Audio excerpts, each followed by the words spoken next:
লন্ডনে মহাত্মা গান্ধীর মূর্তিতে হামলা। গান্ধী জয়ন্তীর আগেই লন্ডনে গান্ধী মূর্তি বিকৃত করল দুষ্কৃতীরা।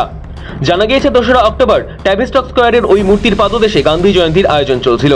গান্ধী জয়ন্তী অর্থাৎ 2রা অক্টোবরকে অহিংস দিবস হিসেবে স্বীকৃতি দিয়েছে রাষ্ট্রসংঘ।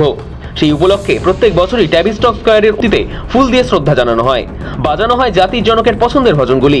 চলতি বছরও একইভাবে মূর্তিকে ঘিরে উদযাপনের আয়োজন চলছিল, কিন্তু সেই প্রস্তুতির মাঝেই গান্ধী মূর্তিতে কালি লেপে দিয়েছে দুষ্কৃতীরা। মূর্তিতে কালো কালি দিয়ে লিখে দিয়েছে দুষ্কৃতীরা, গান্ধী হিন্দুস্তানি সন্ত্রাসবাদী। এই হামলাকে মহাত্মার অহিংস ভাবাদর্শের উপর আঘাত বলে মনে করছে নয়াদিল্লি। ঘটনার খবর প্রকাশ্যে আসতেই ক্ষুব্ধ লন্ডনের ভারতীয় হাইকমিশন। এক্স হ্যান্ডেলে গোটা ঘটনার ক্ষোভ প্রকাশ করে তাদের তরফে বলা হয়, ট্যাভিস্টক স্কোয়ারে মহাত্মা গান্ধীর মূর্তিকে যেভাবে অপমান করা হয়েছে তাতে তারা অত্যন্ত আহত। গোটা ঘটনার তারা তীব্র নিন্দা করছেন। এই আচরণে কেবল গান্ধী মূর্তির অপমান হয়েছে তা নয়, বরং আঘাত আনা হয়েছে অহিংস নীতির উপরেও। স্থানীয় প্রশাসন এই ঘটনায় যেন দ্রুত পদক্ষেপ নেয়, এটাই তাদের দাবি। অবিলম্বে আগের অবস্থায় ফেরাতে হবে গান্ধী মূর্তিকে।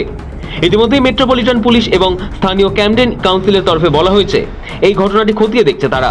ইন্ডিয়ান লীগের সহায়তায় 1968 সালে ব্রোঞ্জের ওই গান্ধী মূর্তিটি তৈরি হয়েছিল।